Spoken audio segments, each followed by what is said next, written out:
Seat in between, बीच में seat छोड़ो.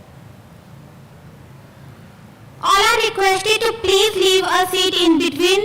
No one is allowed to sit on adjacent seats.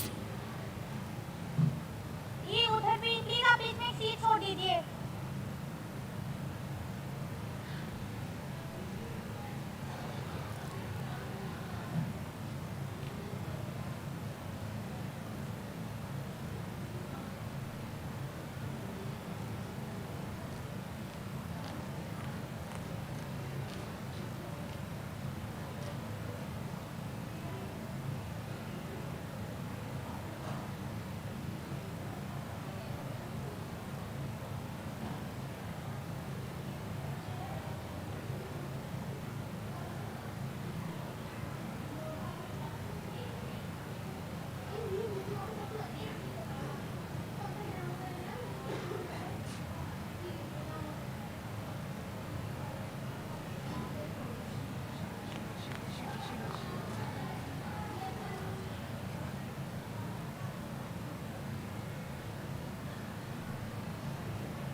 ठीक है sir, मैं कर.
शुरू करता हूँ begin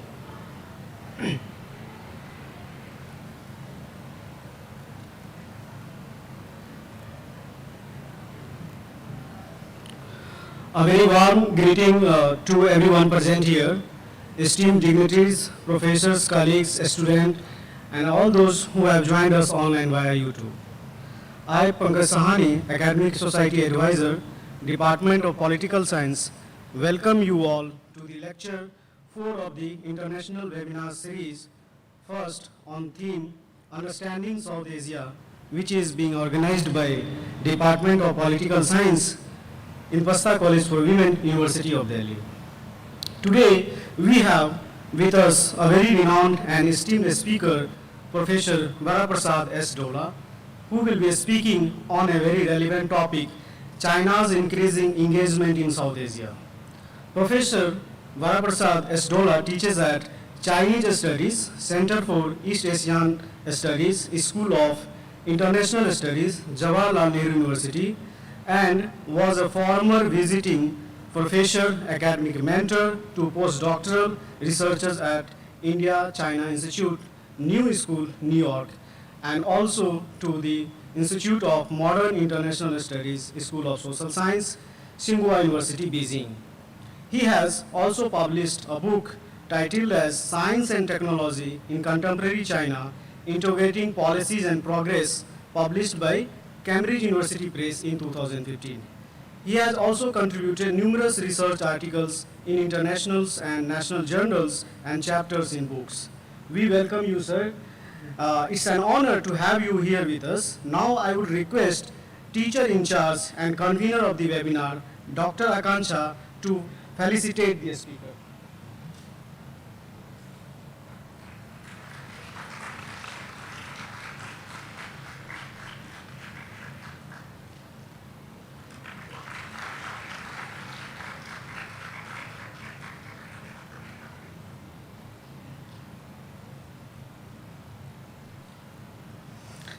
Now, without further ado, I would humbly request you to please take over the stage and enlighten us with your expertise on this subject. Over to you, sir.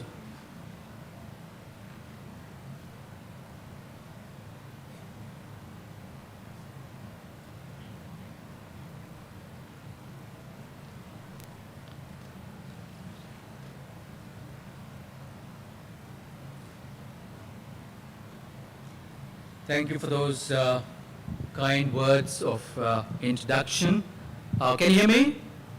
Am I audible? Sure. Thank you.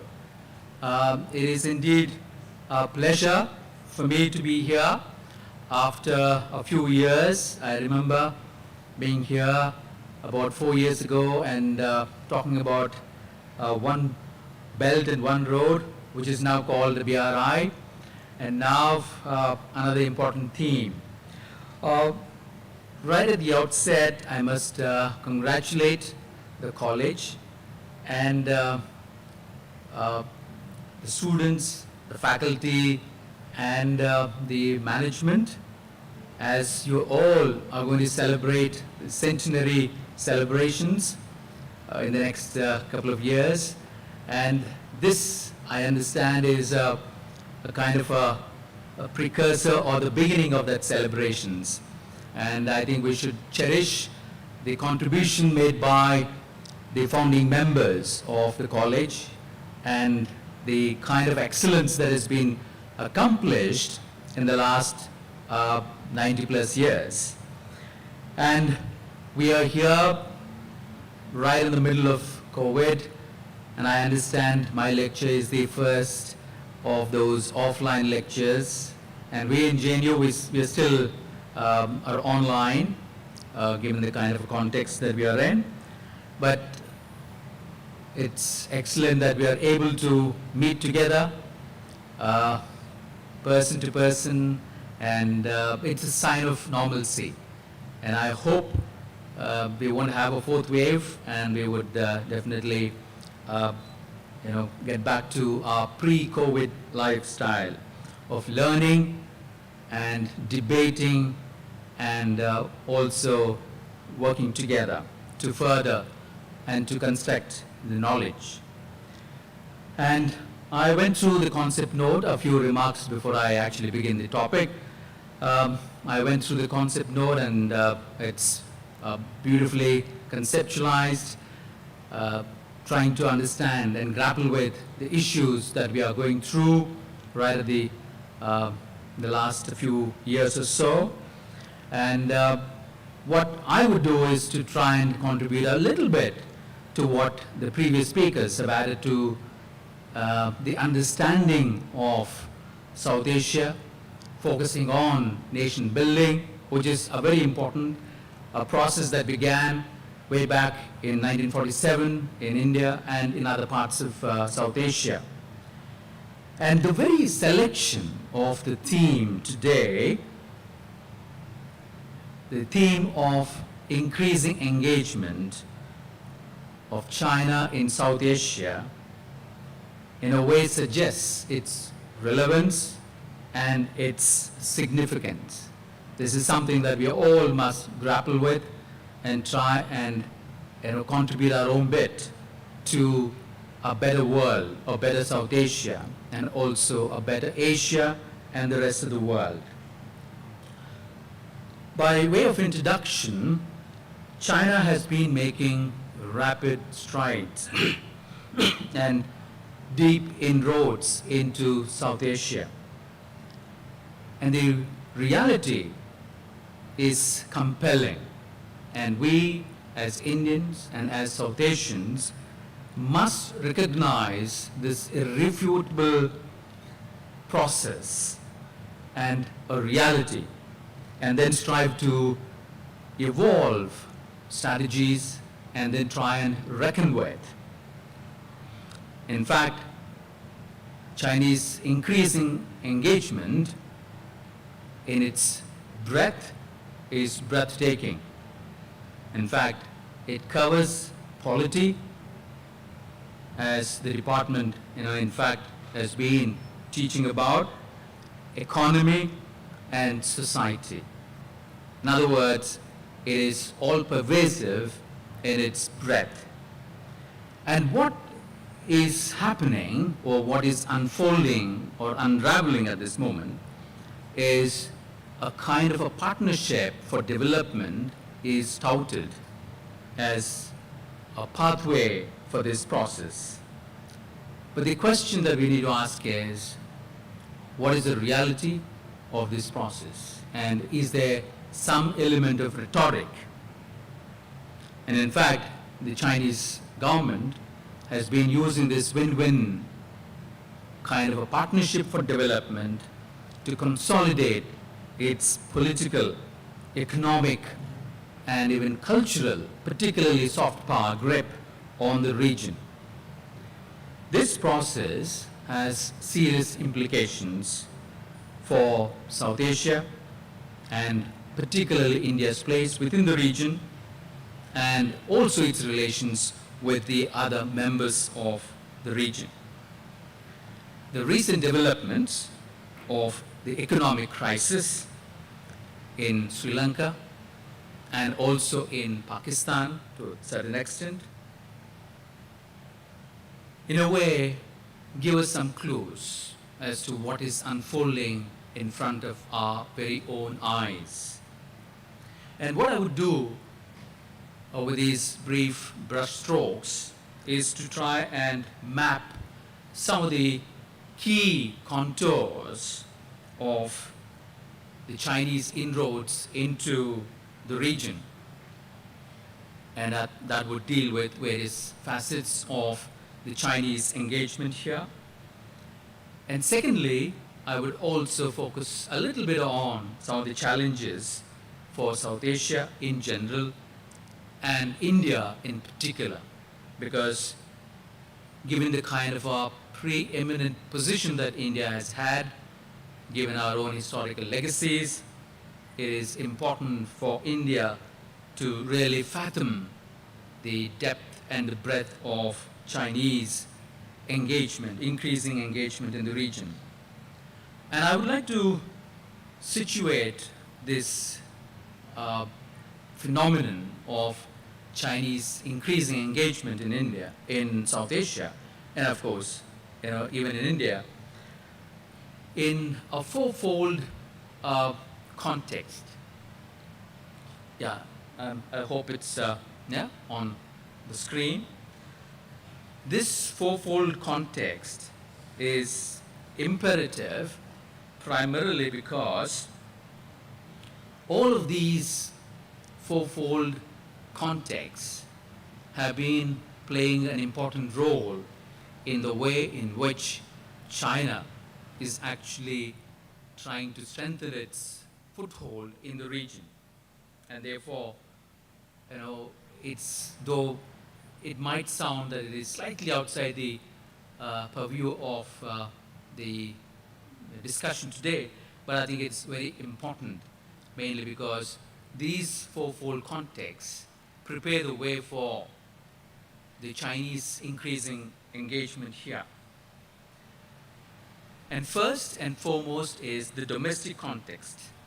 Domestically, the Chinese economy, with its rapid strides, has been making amazing strides with impressive, GDP growth rates in the last 4 decades, almost averaging about 9%, but of course in the last few years it's dipped down. But if you look at the Chinese economy, has now reached the second largest stage of the global economies. It's only behind the United States.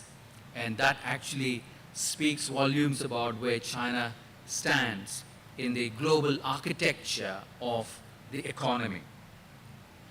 And it is also often dubbed as the manufacturing hub and also the factory of the world, wherein most of our products are manufactured and then exported to all the countries. But of course, it's not just the Chinese exports, but the Western exports, as Gilboy in one of his very path-breaking studies had underscored, that the Western companies, the Japanese, the Taiwanese, Singaporean and various other multinational companies have their base in China, and then they actually export to various other countries. And moreover, it's science and technology and innovation are also reaching a cutting edge with sophisticated technologies on the horizon.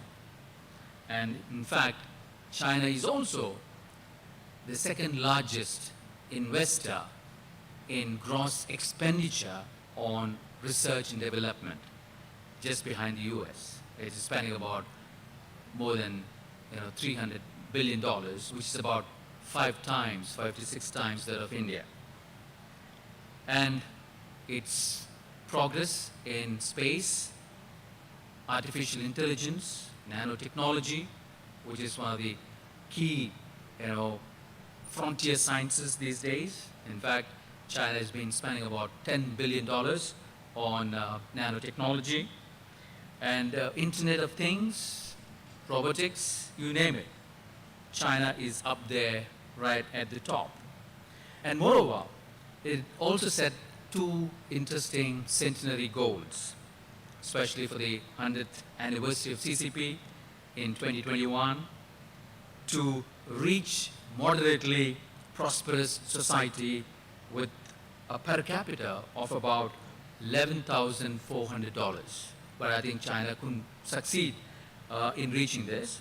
But now it's set up another goal by the 100th anniversary that it's going to celebrate in 2049. It wants to reach 55,000 per capita. But of course, I'm not a strong advocate of Human Development Index focusing on per capita, but I think definitely a holistic development is what is imperative. But what the focus on per capita highlights is that it is one of the indicators that is often used. Then China also came up with its own China Dream, Made in China 2025, and Well-off Society. In its economy, it's making rapid strides. But in its political context, it has certain problems whereby you have a strong state with a weak society in a contestation.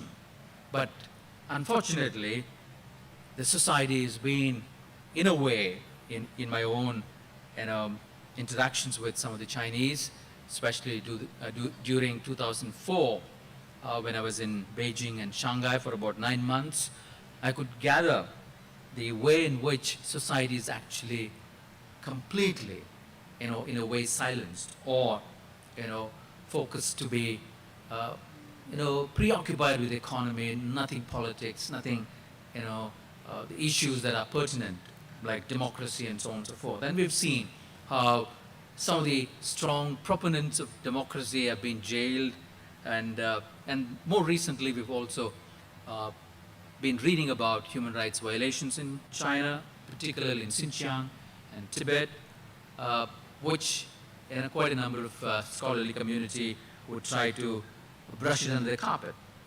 And in the global context, the international order is at a critical juncture, transitioning from unipolar to multipolar, as some countries would like to believe, particularly China, because China has been talking about a multipolar world, especially when the world is essentially a unipolar under the American influence.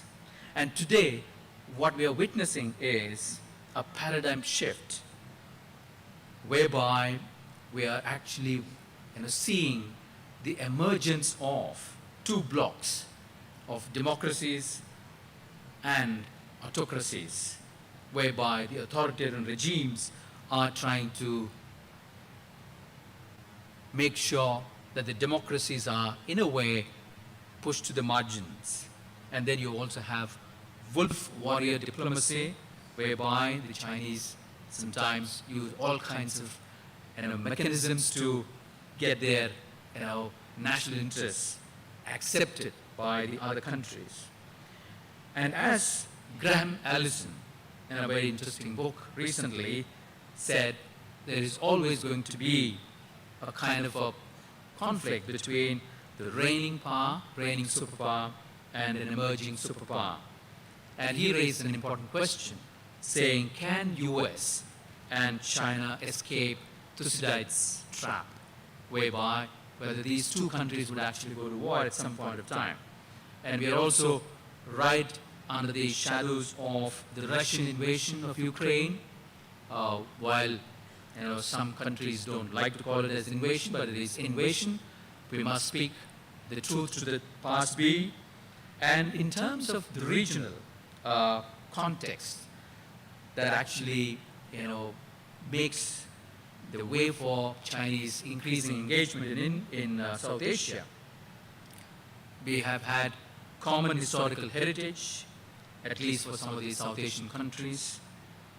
And at the same time, we do notice a number of divergences that dominate the region, which is why we have a kind of a tottering partnership, especially our SAARC, which is supposed to strengthen and be a kind of a bridge between or among the countries to really develop together. But unfortunately, that has not been happening, partly because of the divergences.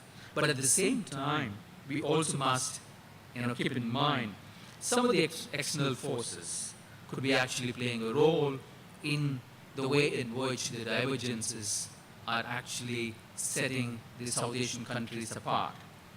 And of course, given the divergences that exist, sometimes some countries would try to fish in the troubled waters. I think that's one issue that we need to keep in mind. And the fourth context in which we must situate the discussion on Chinese increasing engagement in South Asia is India-China bilateral relations. And we're all witnesses to the border conflict, which in a way has to be seen as a component of China flexing its muscle, as it has been doing in South China Sea, and also in other parts of Southeast Asia. And we are aware of what happened in Doklam and Galwan.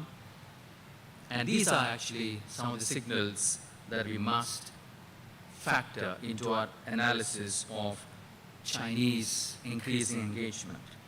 But at the same time, as some scholars, particularly from the West, would actually try to highlight the theory of string of pearls, wherein China is actually trying to create a string of pearls to encircle India and thereby constrain India to the region or even marginalize within the region. And more recently, BRI, Belt and Road Initiative, is another one that is touted or is seen as another important element that would actually create, though of course China has been encouraging or inviting India to be part of that, but we have taken a principled position on that, given our own territorial integrity and our commitment to our position on Jammu and Kashmir and other parts of India. Okay, let me now turn my attention to some of the contours of the Chinese increasing engagement. And before I go, I hope these fourfold contexts would actually help you understand where we are, especially as we look at these contours. In terms of the contours of the Chinese increasing engagement, this needs to be looked at in a few interesting segments.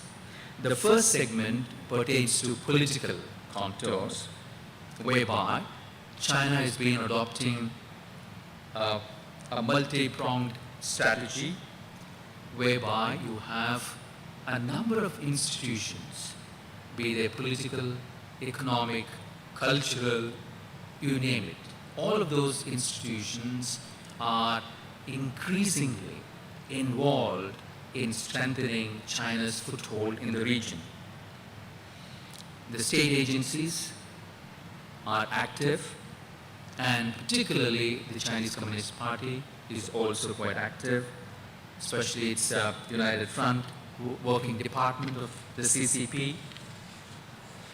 And the Chinese political institutions are also trying to make inroads into the civil society within the region, because the way in which civil society in the region has been active in trying to make sure that the states in the region remain committed to their constitutions, committed to the people's welfare, and at the same time,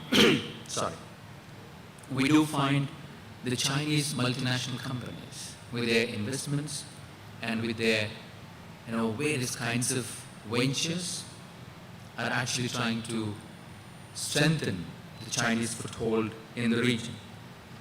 And then media, the Chinese media, whether it is print, electronic, or even social media, the way in which they debate about South Asia and the problems.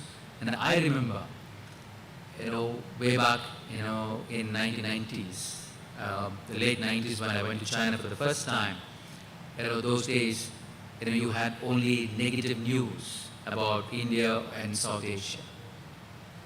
And, sometimes we find a similar, kind of a process even in the region about, some of the negative news within China. But I think that's unfortunate though. But I think we need a lot more positive. But then what is happening is when you look at the political processes of Chinese increasing engagement, we do see various institutions are in a way active, trying to pave the way for Chinese increasing engagement in the region. And secondly, we have cultural soft power, which is another important element whereby the Chinese have set up about 14 Confucius Institutes within the region. And these Confucius Institutes basically try to promote the Chinese language, but it is Chinese language plus. Sometimes it is said that these Confucius Institutes operate as those that sometimes function as a kind of a bridge between the Chinese state and these regions. Okay, and of course they've also been trying to promote the Chinese art and literature and also tourism in a way to strengthen the bridges between China and South Asia. And more importantly, we cannot be oblivious to the security component, whereby we are aware of the Chinese contribution to the region, particularly in terms of the export of arms and ammunition to the region, and we've known how China has been helping Pakistan and other South Asian countries. But we should not limit our discussion on security just to military, given the recent trends, particularly focusing on human security, which is much more broader concept, whereby you look at energy security, environmental security, and various other components of security. So, what we find China doing in the region is trying to use these different facets of security to strengthen its hold on the region. And more importantly, we have the economic component of the contours of the Chinese engagement in the South Asian region. And as I said in the introductory remarks, that China tries to project itself as a development partner, focusing on that win-win partnership. And more importantly, we've seen how Belt and Road Initiative, with its focus on infrastructure, transportation, building ports, and we know how China has been instrumental in constructing Gwadar port and Hambantota in Gwadar in Pakistan and Hambantota in Sri Lanka, and another one in Colombo, which have actually in a way contributed to the development of this region, but also these have certain strategic, geo-economic, and geopolitical and geosecurity dimensions. They are not just economic per se, they are economic plus, because all of these actually contribute a great deal to the strengthening of Chinese strategic calculus and strategic policy within the region. And in addition to the infrastructure development, China is also trying to export or provide the region with technology, especially electronics and computers. And we've seen how China, given its capabilities within the realm of engineering, manufacturing, and electronics, has been wooing some of the South Asian countries to really have these Chinese footprints firmly placed in the region. And also energy, because energy is an important driver of economic growth. Economic development cannot take place without energy, and what we see is China is also contributing a great deal to the energy security within the region, whether it is coal-based or other forms of energy, particularly renewable energy sources, given its own emphasis within China.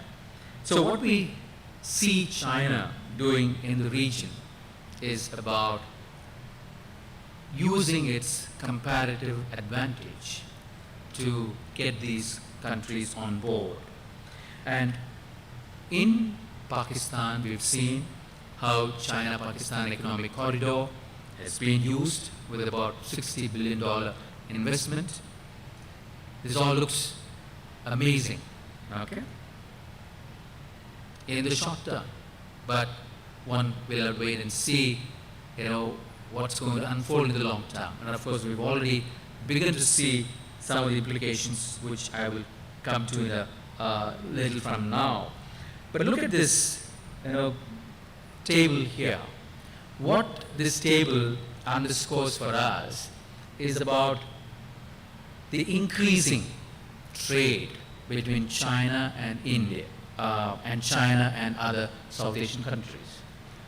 In about 11 years or so, from 2010 to 2021, what we find is, of course, India is the largest trading partner of all the South Asian countries. In fact, the bilateral trade between India and China is much more than the bilateral trade between China and other South Asian countries put together. Look at that.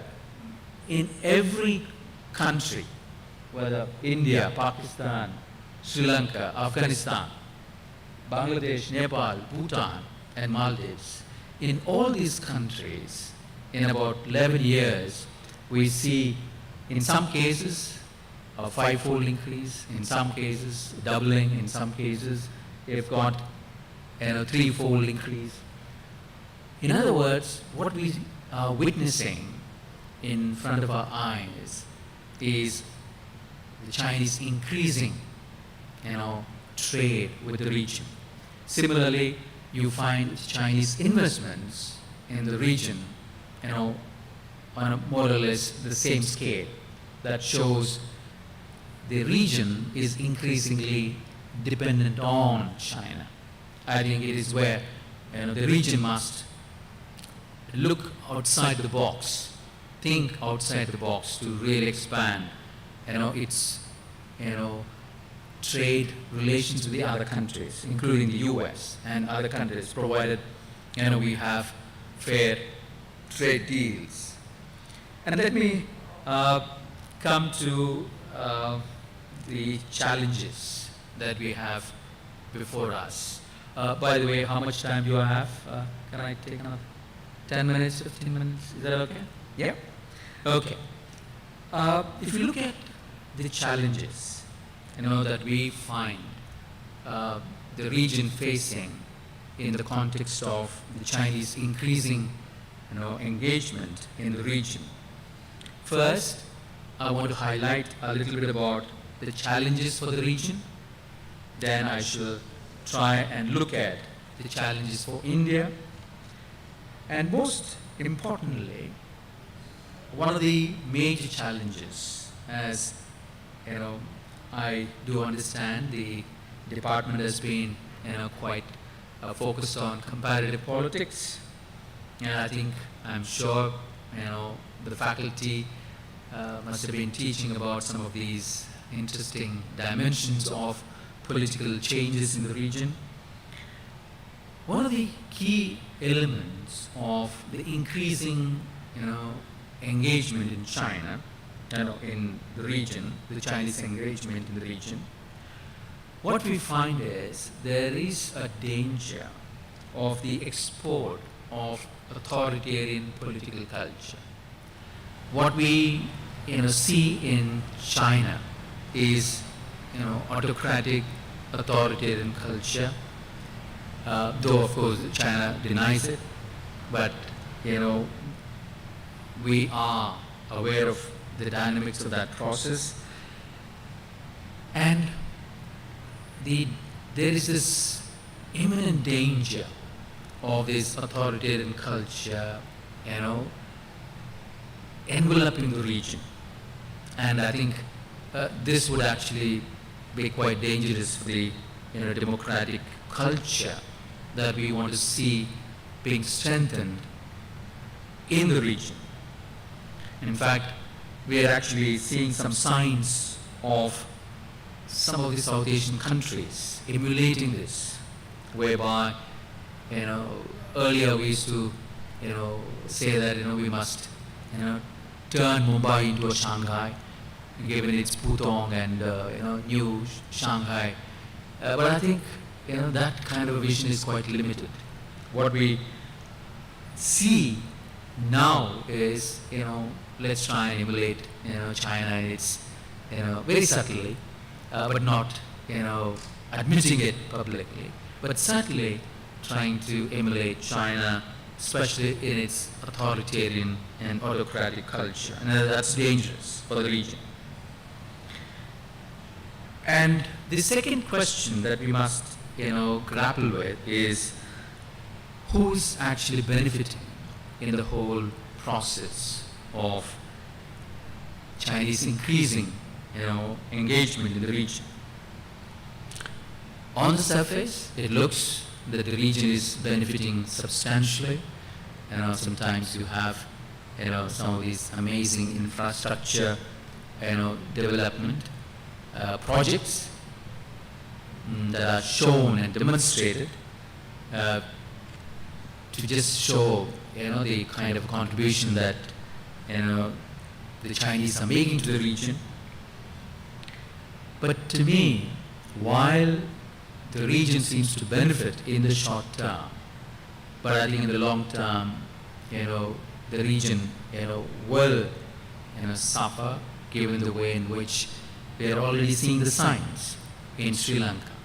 Some would actually attribute a part of the problem in Sri Lanka to the Chinese investments, because the Sri Lankan economy doesn't have the wherewithal, the financial capabilities to actually pay back the loans that Sri Lanka had taken.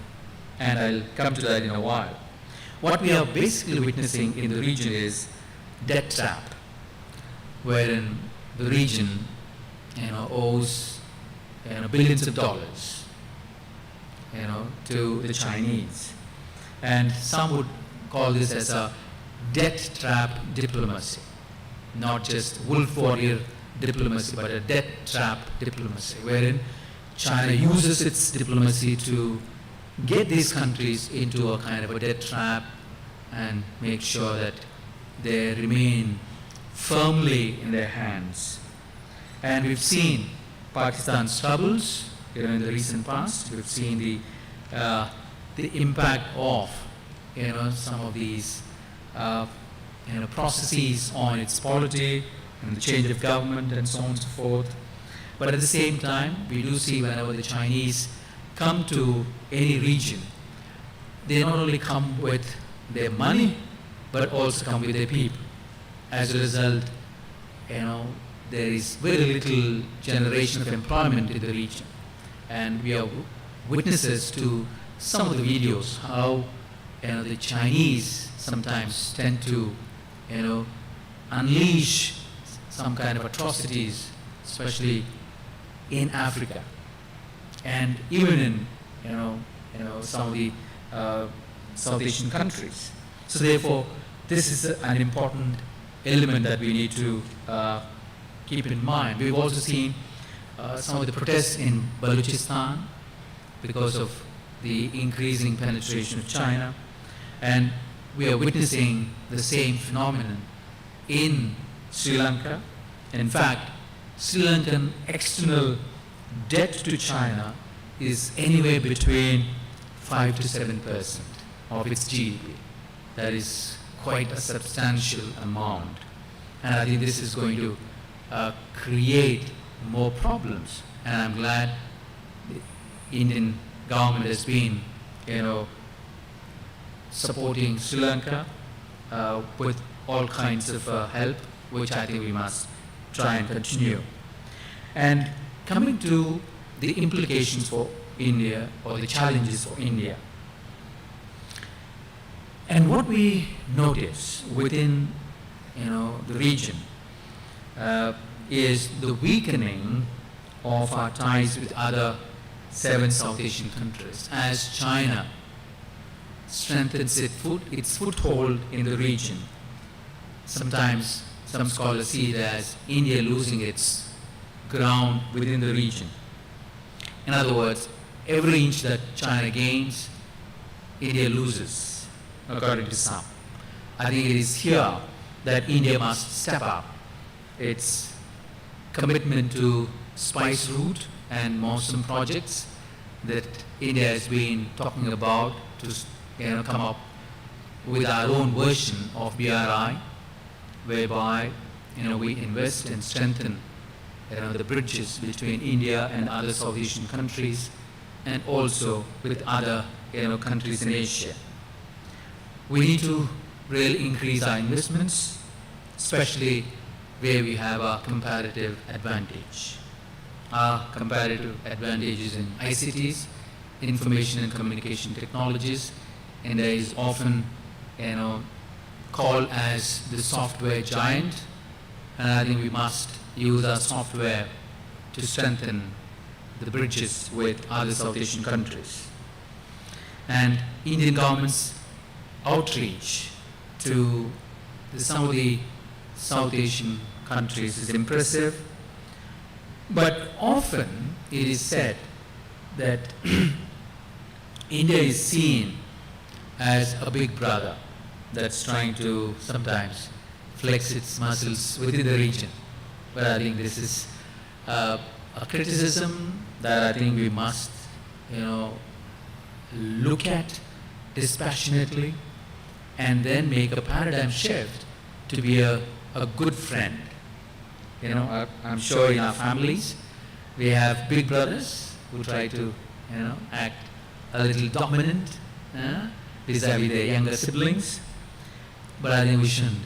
But we should be a good friend to the other parts of the region. But I think that's something that is very important at this point of time. And let me conclude with a few concluding remarks. Chinese increasing engagement in South Asia is a microcosm of its macro global footprint.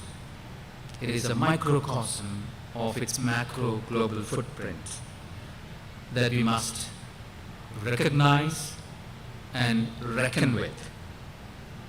And we also must comprehend the contours and challenges that this process poses as they unfold. In other words, any overestimation or underestimation of these challenges would actually create certain problems. So therefore, a balanced and a comprehensive analysis of this process is what is imperative. And for South Asia, and I would hope that South Asia would wake up and evolve a strategy, what I call South Asia for South Asians. As China sometimes endeavors to do vis-a-vis US in Asia. China says Asia for Asians, no place for the US for its, involvement, whether it is in Japan or South Korea or Southeast Asia, you name it. So, but I think we need to have a kind of a strategy, a calculus, a strategic calculus whereby let's evolve something, like South Asia for South Asians. But I think it's fraught with challenges. It's not easy, given the trajectory of our partnership in the last, few decades, given the kind of contradictions that exist. And of course, there are primary contradictions, but at the same time, there are secondary contradictions. But the key challenge is that we must build bridges by breaking barriers, not building barriers and breaking bridges. Build barriers and not build barriers. Build bridges and break barriers. But sometimes we tend to build barriers and break bridges. I think that's very unfortunate. And finally, for India, I think we must strengthen democracy within the country so that we would have some kind of a legitimacy to strengthen democracy within the region. Unless we consolidate our democracy within the country, we will have no credibility to actually try and strengthen the democratic processes within the region. And we must, very importantly, make rapid strides within our economy. This is very important because it is economic strength that gives respect in the global comity of nations. But in doing so, not crony capitalism, but what I call people's capitalism, which is in a way much more people-centric, not centered around few crony capitalists. And we also must, very importantly, make a paradigm shift from a look east policy to look global. Quite often we've confined ourselves to looking east, but of course we've made some changes in that. Don't just look, but look east. But I think we need to go beyond look and act east policy to look global, strengthen our reach in different parts of the world, which has been happening, but I think it must happen much more. And we also must exercise our autonomy in the way in which we evolve our strategic calculus, whether it is to join Quad, the quadrilateral security dialogue, because there is that democratic dividend that actually helps, especially in the event of any conflict. And I hope, we would move in that direction. And above all, India must strive to promote a just, fair, and equal international community. Not for some, but for all. Not just for the mighty, but also for the meek. Not just for the strong, but for the weak. Not just for the big, but for the small. That is very important. And we also must give primacy to principles in international politics, not just power, but principles.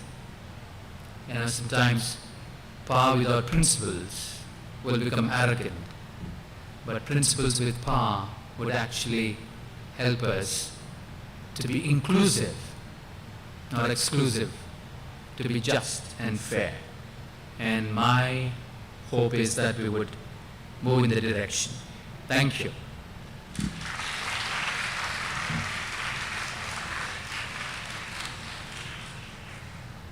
You want me to be here? Sure? Sure? Okay. I can be here as well, no problem. We have Q&A for a while? No, that's okay. You want to say something? Okay. Oh, thanks.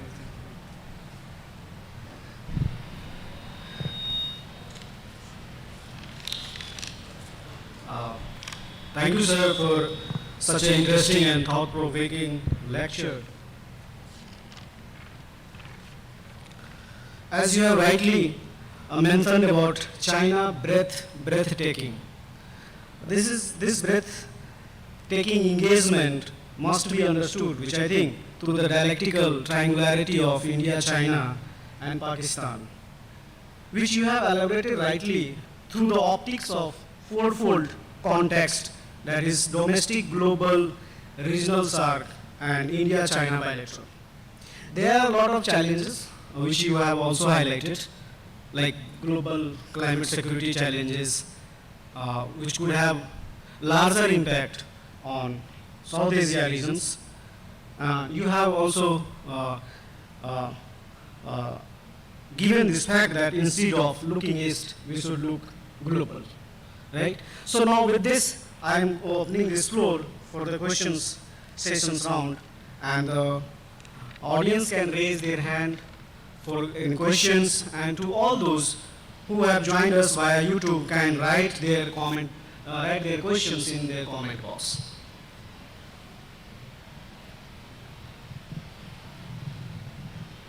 Thank you, sir, for your insightful lecture. My question to you is, in terms of the global context, do you see a combined and compatible rise of Russia and China, both being ideologically aligned, or a contest between the two for the apex?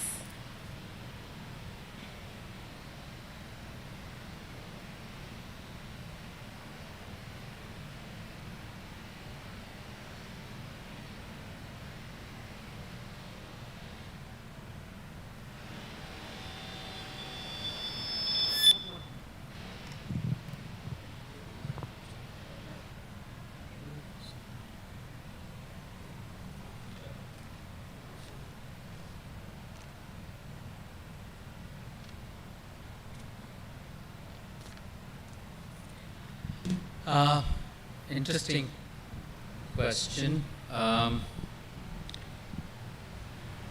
When we look at the dynamics of relations between China and Russia, what we notice is that both of them have had very interesting twists and turns in their relations, particularly from 1940s, but at the same time, in the post-Cold War world, what we notice is that there are much more in common between these two, whether it is bilateral trade, whether it is the kind of a proximity that they share in the realm of ideology and in the realm of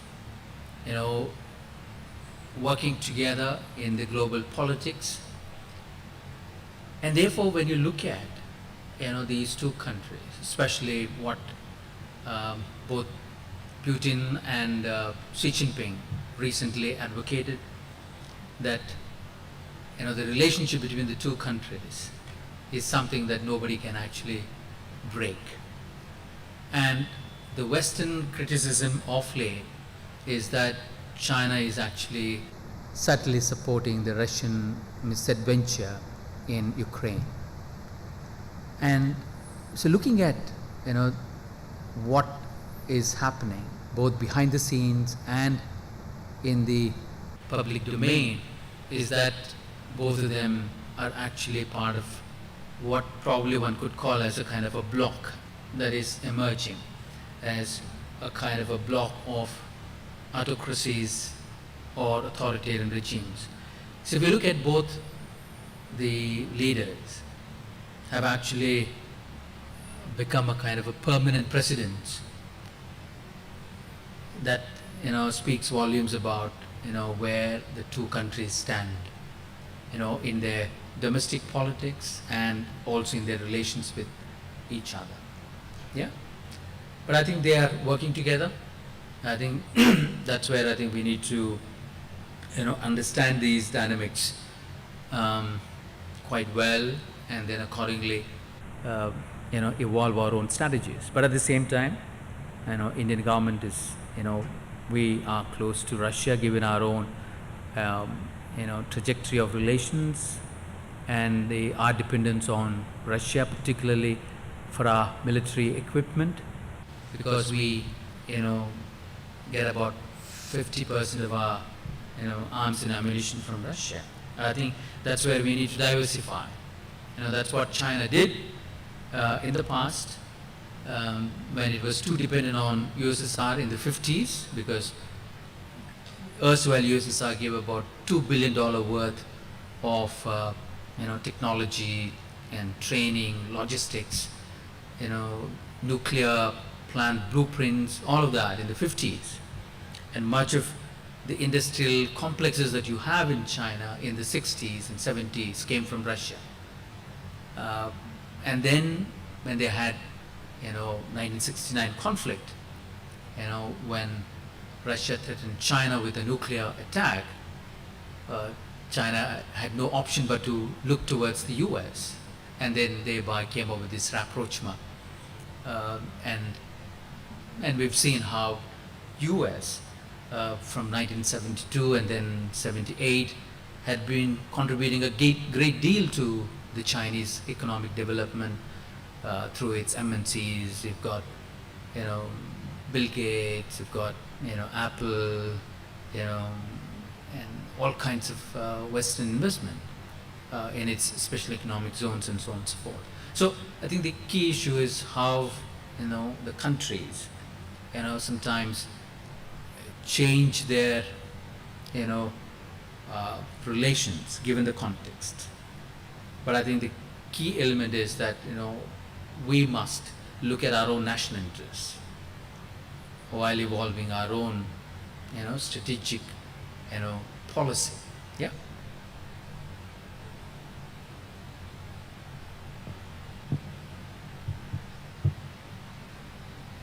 Good afternoon, sir. My name is Divyanshi. I'm a student of first year. First of all, this was a very insightful, enlightening session which has improved my understanding of the Chinese issue.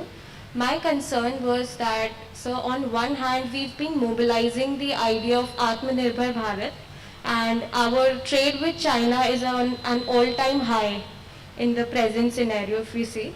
And at the same time, we are being members of groups like Quad, which are we trying to become a part of the anti-Chinese bloc? What is our approach, basically? Are we trying to sail on two boats at the same time? What are we trying to do, is my question. I hope I have not, you know, tried to, you know, portray a kind of anti-China kind of sentiment here. But if that's what, you know, you gathered, you know, I think I would like to, you know, really try and understand the essence of what I was saying. The key element that I was trying to underscore is that we must take into account the larger context and also the bilateral context. Yes, you know, we have, you know, all-time high bilateral trade with China. Let me bring in here, you know, the Sino-American bilateral trade. I'm sure that you're aware of. In fact, China and the US have the highest bilateral trade between each other. That's about $600 billion worth. More than 5 times that of India and China. But yet, these two countries are competing with each other in the global politics. And we've seen, you know, a phenomenon of China negating the American approach, and China doesn't, you know, really sometimes, sometimes think twice before it says, you know, criticizing the American approach in the region. The issue is that we must, you know, while promoting trade, be cautious. There are 3 things, 3 C's that I would like you to keep in mind. 1, cooperate. We must cooperate with China. You know, we did that in the past. That must continue. But at the same time, be cautious. Given what happened in the past and what happened quite recently. And at the same time, also recognize the element of competition. There is, you know, the element of competition. We compete for natural resources, be it in Asia or Africa or, you know, South America. And in some cases we lost, be it in Sudan, for instance, to China. So the issue is, while we must promote economic ties, we must continue the economic ties, but this should not come at the cost of our other processes, be it our territorial integrity. That's why we haven't joined BRI. Probably we could, you know, have joined thinking that we would benefit from it, but we didn't, because we must keep in mind our own national interests of security, territorial integrity, and our commitment to, above all, democracy, and at the same time be cautious. I think that's what the essence of my lecture today. Yeah? Can we on the lights, please? I can't see people's faces. Is it okay? Now that the thing, is over, maybe we can on the lights. It's nice to see the faces. Yeah, it's like COVID shadows. Yeah, that's good. 下午好，老师 this side. Yes, hi, Xiao. I hope Hi. you understand a bit of Chinese. I assumed. I know a little bit, but I prefer you speak, you ask me in English. So, Yeah. I am Anushruti Narang, and recently I started my research on China. So, I obviously wanted to attend the webinar, and thank you so much for being so insightful. I have 2 questions. May I? Yeah, please. So, sir, under Xi Jinping's ideology of shared destiny for mankind, country that's going on, how do you think is Japan, is going to take the approach in the long run? So, especially with Chinese advancements in the South China Sea by PLA and CCG, very soon it's likely that Japan's, especially dietary supplies, will be cut off. In that scenario, do you think Japan will cooperate with the Chinese or rather oppose it with India? Okay, interesting. Yeah, Ceci, thank you. Interesting question. The Chinese president has been speaking about, shared, development for humanity. It sounds quite grandiose, sounds quite excellent, and BRI is actually, seen as an important component of that, shared humanity and development for the entire region. But, what we are witnessing these days is not just shared, development, but shared troubles sometimes. Okay, whereby some of the countries that seem to be benefiting from this entire process, doesn't seem to be really beneficial. That's where I think, what is happening in Sri Lanka and what is happening in, Pakistan and other places do indicate that there are certain problems with this. Okay. But on the issue of Japan, Sino-Japanese relations are, both hot and cold. The Japanese investments in China are quite substantial, partly because of the geographical proximity. But at the same time, the Chinese and the Japanese have their own bilateral problems, whether, it emanated from the Second World War. We know what Japan had done to China, whether it is Manchukuo or what Japan did in Nanjing massacre, then history textbook controversy, and more importantly, Senkaku Islands and what is happening in the what the Japanese call Senkaku Islands, what the Chinese call Diaoyu Islands. There are, problems between the two, but at the same time, we share with Japan a democratic, kind of a dividend, and Quad, in some ways, and various other initiatives that are being promoted would actually keep India and Japan, quite together in many ways, because the Southeast Asian region, especially the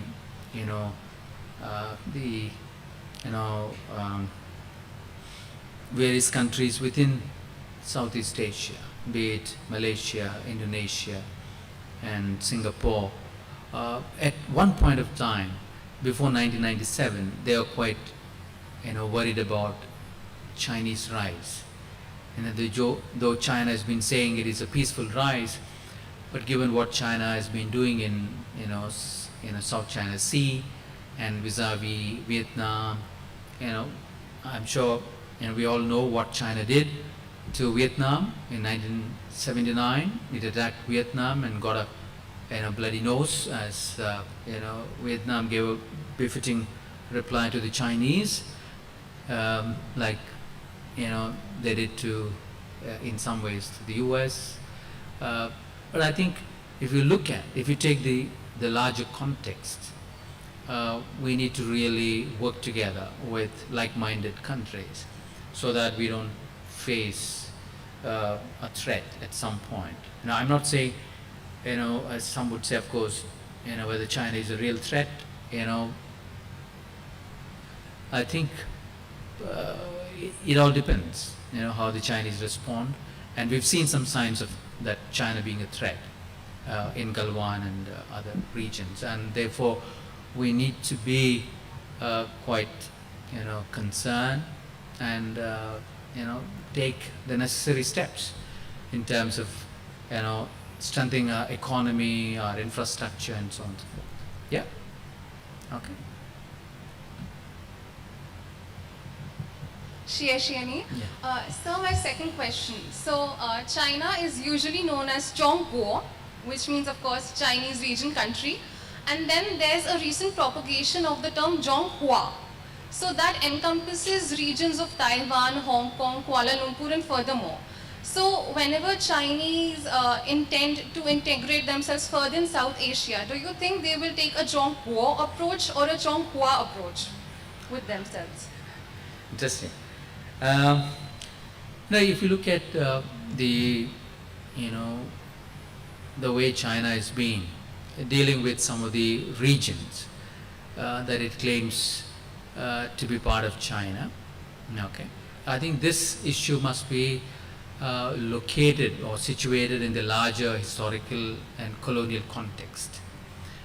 But of course, some of these regions dispute, of course, or given the trajectory of democracies in these regions, particularly, of course, Hong Kong, one country, two systems, was actually envisioned vis-a-vis Taiwan initially, but then applied vis-a-vis Hong Kong and then Macau, and both became an integral part of China. But the way China is dealing with, Hong Kong, going away from its commitment of one country, two systems for about 50 years, is something that one must be worried about. But the issue of Taiwan is different because of the historical processes of what happened in 1940s. I'm sure you are aware of how Japan, took control of Taiwan. China had to cede Taiwan for about 50 years, and with the end of the Second World War, you had, Taiwan coming back to China, and then after that, the civil war between Kuomintang and CCP, resulting in CCP controlling mainland China and Kuomintang going to Taiwan, and thereby both these regions trying to unify the other. The Kuomintang wanted to unify mainland China with Taiwan, and the Chinese mainland wanted to unify Taiwan with China, and that process has been on. And meanwhile, you have democratic credentials developed in Taiwan, and then you've got one country, two systems being in place. So given these processes, I think what one needs to do is to understand what China went through as semi-colony, okay, though the Chinese call it as a century of humiliation, but I think one must look at not just as century of humiliation, but one must look at it as century of change that unfolded in China, century of transformation from an imperial system to a kind of a republican China. Because, by the way, I don't know how many of you know that China was one of the first Asian countries to have some kind of a democratic credentials way back in 1912 and 13, like Japan to a certain extent, had its own democratic constitution and so on and so forth. But then, with CCP, being established in 1921, and then, China establishing PRC, the CCP establishing PRC, led to a completely different trajectory. So given all this, one needs to take a kind of a nuanced understanding of respecting the sentiment of the people in these regions and the people in mainland China. I think the juxtaposition, or the balancing of these sentiments is what is imperative for peace in Asia. Okay. Yeah.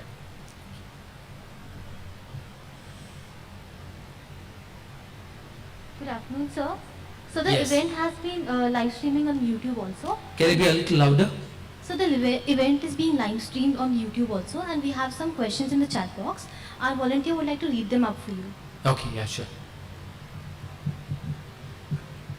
Good afternoon, sir. As she told, the event is being live streamed on YouTube and certain questions have been asked.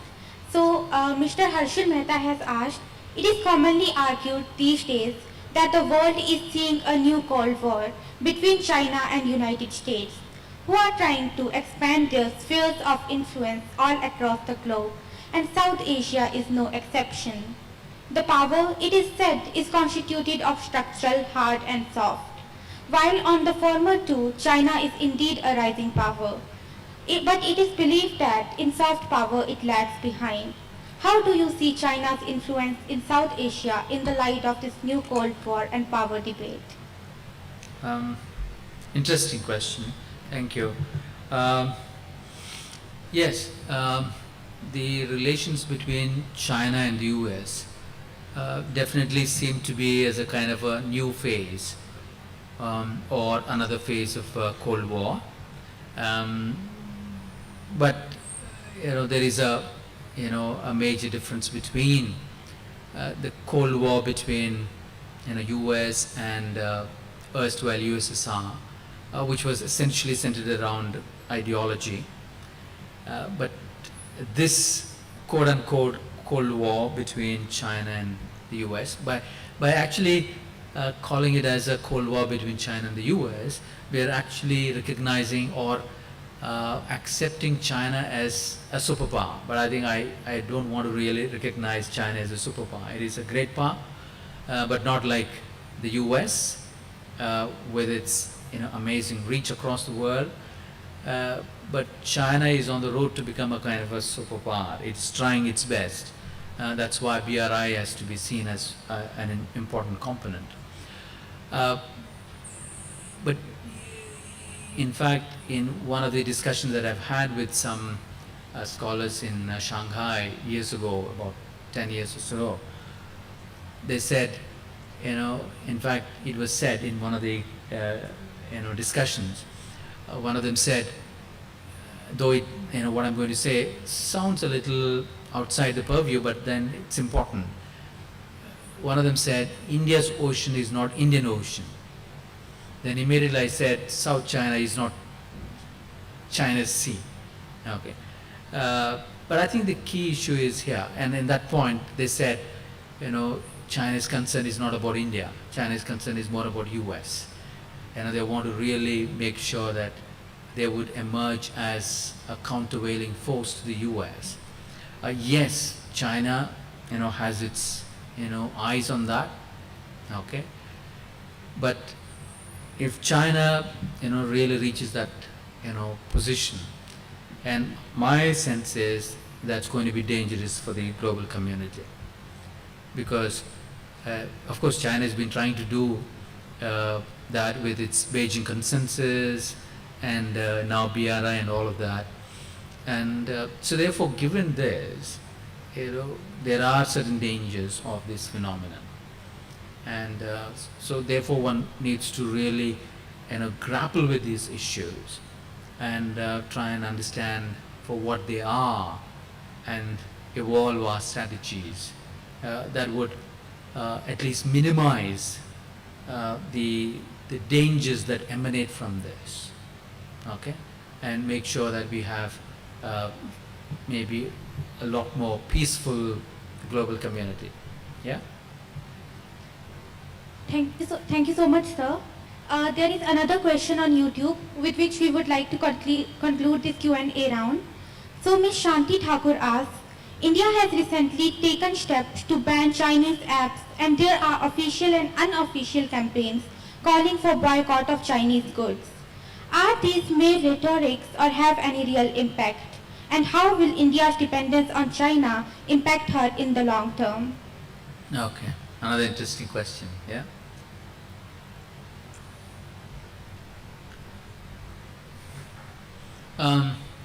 I think the bilateral, trade needs to be understood in the larger context of the demand and supply.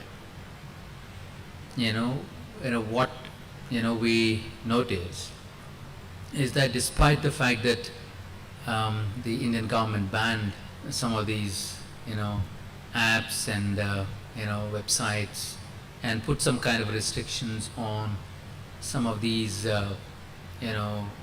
components that, strengthen bilateral trade, you have a market logic. Okay, market has its own logic, whereby, as the demand increases, as the middle class in India has more financial wherewithal, we want to buy more, and especially that element of materialism, and our inability to really strengthen our own Make in India project is also in some ways, contributing. In fact, the project of Make in India is excellent on paper. I think it's an excellent idea, but somehow we've not been able to really, take that to its logical conclusion, especially the small and medium enterprises, the micro and small and medium enterprises. Let me bring in here what township and village enterprises did to the Chinese economy in the 1990s and 2000s, was that they contributed enormously to the economic development. But our SMEs have not been able to do that. That's because we've not been able to facilitate that process a great deal. So if we strengthen, our own, economic development with our own self-reliant policy, invest more in R&D, strengthen certain elements of our economy, that would actually reduce our dependence on China. And I think that would, facilitate, to a newer dynamics of relations. Of course we can have, trading relations with China, we must. We are all living in an interdependent world. I think given the kind of a comparative advantage that each country has, we also can, benefit from that. But that doesn't mean that we must sever our ties entirely. That's not what, I'm saying. So the key issue is that, how we navigate through these, difficult, and sometimes complex issues. And I think, that requires a lot more, analysis, a lot more understanding of the issues at hand. Yeah? Thank you so much, sir. Yeah, okay. Yeah? That's the last question? Okay, good. Thank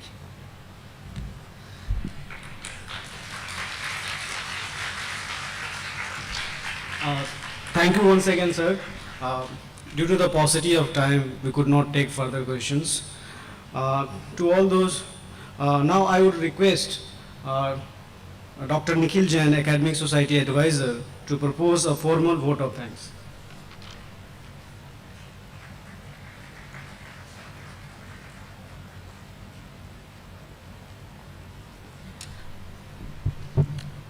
On behalf of the Department of Political Science, I take this opportunity to extend our heartfelt gratitude to Professor Varas Prasad S. Dola for taking out time from his busy schedule and sharing such interesting insights on the topic. Thank you, sir, for your kind gesture towards our institution. We are grateful to our Honorable Principal, Professor Babli Moitra Sharaf, for giving us the opportunity to organize this event. We take the opportunity to thank our teacher in charge and convener of the webinar series, Dr. Akanksha, for her constant encouragement and support. We would also like to acknowledge the contribution of the Politicus members, President Ms. Khyati Kashyap, Vice President Ms. Nehal Sharma, Academic Secretary Ms. Nandini Singh, General Secretary Ms. Shreya Sharma, Joint Secretary Ms. Diya Patel and Ms. Moksha Aravatia, as well as organizing committee members in the successful execution of the event. And a special acknowledgement goes to Ms. Sonamsi and Ms. Janvi Yadav for helping us consistently in the technical arrangements in this entire webinar series. We would also like to convey our recognition to Mr. Gagan Geda, Mr. Varun Sharma, Mr. Ramakant, Mr. Ankit, and Mr. Rohit Rohila for guiding us with the technical setup that was required for this event. Last but by no means least, we express our appreciation to the entire audience on both offline and online platform for being here with us today and actively engaging in the session. We hope you found this lecture informative and insightful. Please stay safe and take care. Thank you.